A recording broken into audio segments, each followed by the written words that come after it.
अगर आप स्मोकिंग करते हो तो प्लीज़ स्मोकिंग बंद कर दीजिए, क्योंकि स्मोकिंग की वजह से इरेक्टाइल डिस्फंक्शन हो जाता है। जी हाँ, इरेक्शन आना बंद हो जाता है या इरेक्शन बहुत ज़्यादा कमज़ोर पड़ जाता है। यही चीज़ें मैं आपको बताऊंगा कि कैसे स्मोकिंग इरेक्शन को ख़त्म कर देती है। वीडियो को अंत तक देखिएगा और जानकारी अच्छी लग जाए तो दोस्तों में ज़रूर शेयर कर दीजिएगा, ताकि दूसरों को भी इस वीडियो से फ़ायदा हो सके। चलिए शुरू करते हैं अपने टॉपिक को। स्मोकिंग के दौरान हम बहुत सारा धुआं अंदर लेते हैं और इस धुएं में कार्बन मोनोऑक्साइड की मात्रा बहुत ज़्यादा होती है।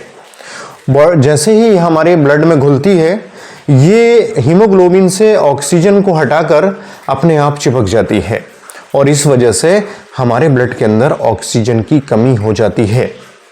बॉडी अपने डिफेंस के रूप में बोन मैरो को कमांड करती है और ये बोलती है कि शरीर में ऑक्सीजन की कमी हुई है तो ज़्यादा से ज़्यादा आरबीसीज को बनाया जाए, और जिसकी वजह से आरबीसीज को बहुत ज़्यादा बोन मैरो बनाने लगता है, क्योंकि उसको ऑक्सीजन का लेवल मेंटेन करना होता है। बॉडी का अपना एक डिफेंसिव मैकेनिज्म काम करता है, जिस वजह से आरबीसीज की मात्रा ब्लड के अंदर नॉर्मल से ज़्यादा होती है और इस वजह से खून गाढ़ा हो जाता है। और ये गाढ़ा खून की बारीक नलियों में इस रफ्तार से नहीं दौड़ पाता जिस रफ्तार से पतला खून दौड़ता है, और इस वजह से ज़्यादा आरबीसीज होने की वजह से इनकी जो चिपकने की पावर है बारीक नलियों के अंदर वो बढ़ जाती है, और ये नलियों का जो ल्यूमेन है, खोखलापन है, उसको बहुत ज़्यादा संकरा बना देती हैं। इस वजह से इरेक्टाइल डिस्फंक्शन की समस्या पैदा हो जाती है। कई सारी रिसर्च बताती हैं कि जो लोग बहुत ज़्यादा चैन स्मोकर्स होते हैं, मतलब इस चैन स्मोकर्स का मतलब ये होता है कि वो एक सिगरेट पिया, फिर दूसरा पिया, फिर तीसरा, मतलब एक के बाद वो एक चैन सी बन जाती है, लगातार पी रहे होते हैं, उनको चैन स्मोकर बोलते हैं। तो स्टडीज बताती हैं कि जो लोग बहुत ज़्यादा चैन स्मोकर्स होते हैं उनके शरीर में निकोटीन का लेवल बढ़ता चला जाता है, और उस वजह से ये खून की जो बारीक नलियां हैं उनकी जो अंदर की एंडोथीलियल लेयर है इनको डैमेज कर देते हैं। डैमेज की वजह से वहां पर एक स्मूथनेस ना होकर खुरदरापन पैदा हो जाता है, और खुरदरेपन की वजह से जो बहुत सारे वेस्टेज हैं ब्लड के अंदर वो उनके चिपकने के चांसेस बहुत ज़्यादा हो जाते हैं, जिसकी वजह से जैसे कि ख़राब कोलेस्ट्रॉल बहुत ज़्यादा चिपकता है, बहुत ज़्यादा इसके अंदर यूरिक एसिड होता है, बहुत सारा यूरिया होता है जो वेस्टेज के रूप में ब्लड में तैर रहा होता है, तो इनके चिपकने के चांसेस ज़्यादा होते हैं, और जिसकी वजह से खून की बारीक नलियाँ संकरी हो जाती हैं, और ज़्यादा निकोटीन होने की वजह से इनके अंदर एथेरोस्क्लेरोसिस यानी हार्डनेस पैदा हो जाती है। खून की नलियों में हार्डनेस की वजह से ये इनके अंदर फ्लेक्सिबिलिटीज कम हो जाती है, और इस वजह से सर्कुलेशन स्लो हो जाता है, और इरेक्टाइल डिस्फंक्शन की समस्या ज़्यादा देखने को मिलती है उन लोगों में जो बहुत ज़्यादा स्मोकिंग करते हैं। तो मैं आपसे यही आग्रह करूंगा कि प्लीज़ आप स्मोकिंग को बंद कर दीजिए, क्योंकि ये हमारे शरीर में बहुत ज़्यादा नुकसान करती है। इसके और भी नुकसान मैं आपको बताऊंगा।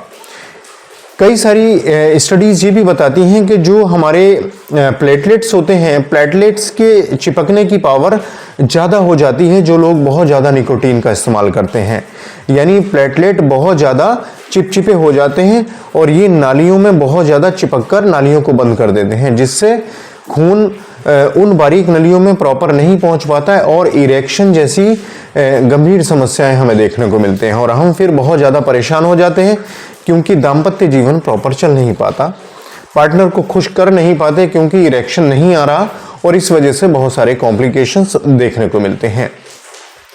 अगर आपका खून गाढ़ा है, नालियाँ, खून की नालियाँ सख्त हैं, तो और भी जैसे ब्लड प्रेशर, जैसे कि ब्रेन हैमरेज जैसी गंभीर समस्याएं भी हमें स्मोकिंग की वजह से देखने को मिलती हैं।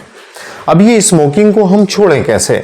सबसे बड़ा इशू ये आता है कि इसकी हम बहुत सारी दवाएं भी खाते हैं, दवाएं करते भी हैं, बहुत सारे एड भी देखते हैं, लेकिन स्मोकिंग चूँकि कैसे छोड़ी जाए, तो मैं आपको एक चीज़ बता दूं, स्मोकिंग हो या कोई सा भी नशा हो, इसकी जितनी भी आप दवाइयाँ खाओगे वो कोई भी दवा कारगर साबित नहीं होगी जब तक आप खुद से ये वादा ना करो कि मैं इस चीज़ को छोड़ रहा हूँ।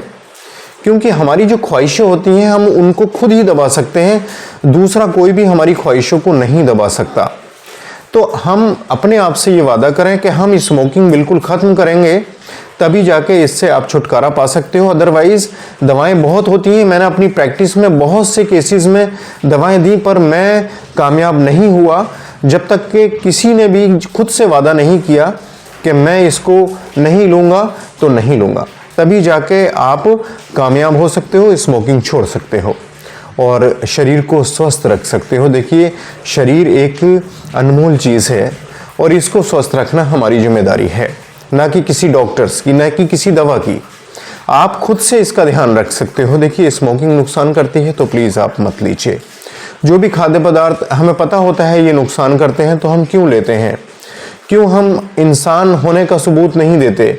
जानबूझकर लिखा होता है कि ये नुकसान की चीज़ें, फिर भी हम उसको खाते हैं। हम अपने शरीर की वैल्यूज़ ही नहीं समझते।